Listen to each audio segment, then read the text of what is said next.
Ya, shalom bagi kita semua dimanapun kita berada pada saat ini. Kiranya kita semua tetap berada dalam keadaan sehat dan apapun yang merupakan aktivitas kita sepanjang hari ini, kiranya Tuhan Yesus memberkati. Dan kembali berjumpa lagi di channel kita ini, yaitu Zemaya Anias Chin. Terima kasih buat teman-teman semua dan juga para sahabat yang sudah mendukung perkembangan channel ini dengan setia, dan kiranya kita tetap menggunakannya untuk menjadi berkat bagi semua orang. Dan pada video kali ini teman-teman, saya menanggapi apa yang disampaikan oleh Ustadz Yahya Waloni. Dia berkata dalam cuplikan video nanti ini teman-teman, bahwa kalau orang Kristen mau menantang debat, para ustadz janganlah ustadz yang lain, melainkan yang ditantang itu harus Yahya Waloni. Jangan tantang Ustadz Abdul Somad, karena Ustadz Abdul Somad menurut Yahya Waloni tidak mengerti tentang kekristenan. Ya, kira-kira begitu dia sampaikan, bahwa Ustadz Abdul Somad dia tidak mengerti tentang kekristenan, oleh karena itu jangan tantang Abdul Somad untuk debat. Nah, teman-teman, dan dia berkata juga bahwa pendeta Isra Soru adalah pembohong, dan kemudian dia akui bahwa Bambang Nursena merupakan pendeta yang hebat. Nah, teman-teman, sebelumnya ini cukup menarik. Mari kita simak videonya yang berikut ini. Saya tantang, jangan Ustaz Somad yang diganggu. Ustaz Somad mana ngerti soal Kristen? Dia bukan basic Kristen. Yang paham betul-betul ahli Kristen ya saya. Kita debat, gitu kan? Tinggal tunggu-tunggu ini kapan. Jadi kalau Bapak lihat ada saya dengan tuh Esra itu, si kafir itu bukan dia yang bikin itu. Begitulah orang kalau menutupi dia punya kekurangan, karena dia pembohong besar tuh Esra Soro itu. Dia bilang Yahya Waloni itu, Yahya saya, lari katanya dia tantang debat di Masjid Mujahidin Tanjung Perak. Saya sering ceramah di situ, di Tanjung Perak situ. Tahun 2007 katanya saya lari. Innalillahi, padahal nggak pernah terjadi itu debat. Saya kalau jadi debat, dia Esra Soro itu Pak, kalau debat dengan saya itu bukan kelas saya, jauh langit dan bumi. Kelas saya itu kalau di sini yang memang betul-betul lama di Israel. Bapak tahu orang yang hebat di Israel itu, yang tinggal di sini, pendeta yang hebat, Bambang Nursena, itu lama di Israel. Tapi dia kan nggak mau ya begitu-gitu. Kan dia tahu bagaimana kelas saya. Coba tanya dia, kenal nggak sama Yahya Waloni? Tanya Bambang Nursena. Mereka itu belajar sama saya dulu di Papua sana. Jadi orang-orang yang hebat itu bukan yang di timur, bukan yang di Nusa Tenggara Timur sana. Dan kita ini Pak, cuma karena sudah masuk Islam, jadi kita ini terlihat sudah tidak ada wibawa, kan begitu. Karena kita memang merendahkan agama ini. Dulu juga saya nggak sembarang berpakaian, biar dalam rumah saya pakai sepatu, sampai di peti mayat memang pakai jas. Cuma karena sudah Muslim, jadi kita merendah diri. Inilah, dulu ini saya bilang tablak meja kok bagaimana. Nanti kita diberi petunjuk, baru kita merendah ke bawah. Murah tapi tidak murahan itu loh. Ya, tapi tetap wibawa kami tetap kami jaga. Nggak bisa sembarang juga. Gitu. Murah tapi tidak murah. Nggak ada tuh bilang, oh sekali ceramah sekian juta, nggak ada. Nggak pernah melekat dalam pikiran saya itu. Saya pun bawa buku ini karena mobil saya itu sudah pernah saya coba pakai wudu nggak hidup. Rupanya pakai Pertamax itu baru dia. Bagaimana supaya itu mobil ada bensinnya, saya menulis buku untuk diberikan kepada umat, take and give, memberi dan menerima. Saya berikan ilmu, jemaah ganti biaya cetak, dan itu bisa lancar saya punya perjalanan dakwah dari buku itu. Lebih baik saya terbuka daripada minta-minta kan. Kalau minta-minta di masjid bukan mualaf, itu kualat. Makanya saya nggak pernah ngaku mualaf, saya ngaku sebagai muhtadin, orang yang mendapat. Ya saya kira gitu ya. Ini mau bertanya nanti, di buku saya pun sudah terjawab itu. Banyak sekali ilmu di dalam. Bagi yang berminat ya, bukan wajib. Bagi yang berminat untuk mendapatinya, ada di mobil saya. Saya kira itu yang bisa saya sampaikan. Ini sudah jam 9, saya harus kembali ke hotel menyiapkan barang-barang saya untuk berangkat besok hari. Mohon doa dari jemaah, mudah-mudahan kami tetap istiqomah di jalan dakwah ini. Tetap sehat untuk menegakkan syiar Islam dan mengislamkan orang-orang kafir. Dan sekali lagi Pak ya, saya nggak pernah mengkafirkan satu Muslim pun, tapi saya sudah mengislamkan ribuan orang kafir. Kalau mengislamkan sudah ribuan. Dalam satu bulan itu, bulan lalu saja 17 orang di Medan. Dan saya lempar ke publik itu, sampai Cina yang punya WTC saya islamkan di Jakarta. Ya, jadi saya kira mohon doa dari jamaah supaya kami tetap sehat. Nah, itu dia videonya teman-teman ya. Kita sudah mendengarkan apa yang disampaikan oleh Ustadz Yaya Waloni ini. Dia berkata bahwa kalau orang Kristen atau para pendeta menantang debat para ustadz, harus dialah yang ditantang, jangan ustadz yang lain seperti Ustadz Abdul Somad. Karena menurut Yaya Waloni itu memang Ustadz Abdul Somad itu tidak mengerti soal Kristen.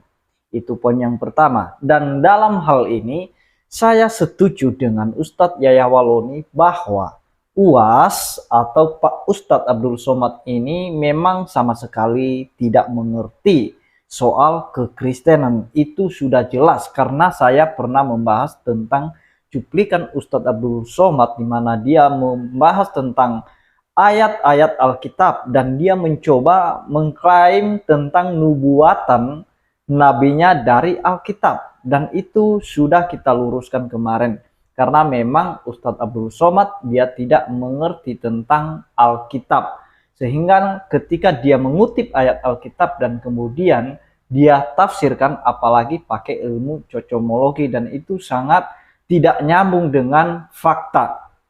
Nah, jadi itu mengenai Pak Ustadz Abdul Somad, dan juga bukti yang seterusnya ketika dia menghina salib ya, ketika dia berkata bahwa di dalam salib itu ada jin kafir, dan itu sebenarnya salah benar atau salah betul Pak Ustadz Abdul Somad ketika dia mengatakan hal demikian, karena orang Kristen itu yakin bahwa tidak pernah menyembah salib itu, melainkan yang disembah oleh orang Kristen itu adalah Tuhan Yesus. Sedangkan salib itu merupakan simbol, itu merupakan lambang sekarang bahwa di sanalah Yesus menyelesaikan karya keselamatan itu. Nah, jadi itu dia teman-teman. Bahkan ketika dia berdialog dengan Daniel Mananta, dia mengakui bahwa amal ibadah itu tidak sanggup menyelamatkan manusia, melainkan kasih sayang Allah atau anugerah Allah. Dan itu sebenarnya sudah ada di dalam Alkitab, dalam Yohanes 3 ayat 16, bahwa karena begitu besar kasih Allah akan dunia ini, sehingga ia telah mengaruniakan anaknya yang tunggal, supaya setiap orang yang percaya kepadanya tidak binasa, melainkan beroleh hidup yang kekal. Itulah kasih sayang Allah itu. Tetapi sayangnya Pak Ustadz Abdul Somad tidak menerima kasih sayang dari Allah itu, yaitu melalui pengorbanan Kristus. Tapi tidak masalah bagi Kristen, karena sesuai dengan apa yang disampaikan oleh Ustadz Yaya Waloni, karena memang betul Pak Ustadz Abdul Somad tidak mengerti soal Kristen. Ini bukan saya yang bilang, melainkan Ustadz Yaya Waloni yang mengatakan bahwa Ustadz Abdul Somad tidak mengerti soal Kristen. Dan dalam hal ini saya setuju dengan Ustadz Yaya Waloni. Dan yang kedua teman-teman, ketika dia berkata bahwa pendeta Esra Soru itu pembohong besar, itu Yaya Waloni mengatakan demikian. Padahal teman-teman, kemarin itu yang pernah viral itu di mana Esra Soru itu pernah menantang debat Ustadz Yaya Waloni, dan kemudian tim Esra Soru mencoba menghubungi Yaya Waloni tetapi tidak nyahut. Dan kemudian soal mengenai dia sebagai rektor di satu lembaga STT atau yayasan STT itu sudah dibongkar oleh pendeta Esra Soru. Bahkan pendeta Esra Soru sudah sampai ke Papua pada saat itu. Gereja mana yang dia pernah gembalakan itu tidak ada sama sekali nama Yaya Waloni tercatat di Papua atau di lembaga manapun di sana. Apalagi lembaga Kristen itu sama sekali tidak ada daftar nama Yaya Waloni sebagai pendiri STT. Nah, dan kemudian tidak ada juga namanya sebagai pendeta di organisasi gereja manapun yang ada di Papua. Itu sudah dibongkar oleh pendeta Esra Soru. Jadi dalam hal ini siapa yang bohong? Bukanlah pendeta Esra Soru, melainkan Pak Ustadz Yaya Waloni. Kemudian dia berkata, atau ada satu pengakuan kepada Yaya Waloni ini, atau dari Yaya Waloni ini, bahwa pendeta yang hebat di Indonesia ini adalah Bambang Nursena. Dan dalam hal ini saya mengatakan bahwa benar apa yang disampaikan oleh Yaya Waloni, apa yang menjadi pengakuannya bahwa memang pendeta Bambang Nursena itu merupakan salah satu, bukan satu-satunya ya, merupakan salah satu pendeta yang cukup luar biasa dalam kajiannya, terlebih-lebih dalam memaparkan sejarah-sejarah kekristenan. Kalau teman-teman nanti nonton video-video Pak Bambang Nursena di channelnya, itu cukup luar biasa pemaparannya soal sejarah kekristenan, sejarah gereja, bahkan mengenai kajian-kajian Alkitab. Itu cukup luar biasa. Kalau teman-teman tertarik, silakan nanti singgah ke channel Pak Bambang Nursena. Dan apa yang diakui oleh Yaya Waloni itu betul, tetapi ada satu hal yang meleset atau yang tidak sesuai, atau yang dimana ini merupakan satu kebohongan ketika dia berkata bahwa Bambang Nursena itu pernah belajar kepada Ustadz Yaya Waloni. Nah, dia berkata kepada jemaatnya, coba tanya kepada Pak Bambang Nursena itu. Dia pernah belajar sama saya di Papua. Itu pengakuan Ustadz Yaya Waloni. Padahal itu sama sekali tidak ada fakta sejarahnya bahwa Bambang Nursena pernah belajar dengan Ustadz Yaya Waloni. Justru Pak Bambang Nursena itu dia belajar banyak di Israel. Nah, jadi sama sekali tidak pernah belajar dengan Ustadz Yaya Waloni. Ini hanya merupakan klaim sepihak saja. Ini klaim dari pihak Yaya Waloni saja. Dan kemudian dia berkata teman-teman bahwa dia sudah banyak, bahkan ribuan orang yang dia Islamkan. Apalagi orang-orang kafir yang dia bawa untuk masuk Islam.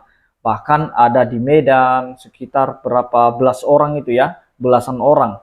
Dia sudah syahadatkan, dia sudah Islamkan. Nah teman-teman, bagi orang Kristen benar atau tidaknya apa yang disampaikan oleh Yaya Waloni sama sekali tidak pengaruh dengan iman Kristen. Orang Kristen itu semakin dikritik, semakin semangat untuk memberitakan Injil, dan sama sekali tidak pernah gentar dengan apa yang disampaikan oleh Ustadz Yaya Waloni. Tetapi pada faktanya sekarang, kalau kita lihat bahwa begitu banyak orang yang mencari Yesus, orang yang menerima Yesus sebagai Tuhan dan Juru Selamat.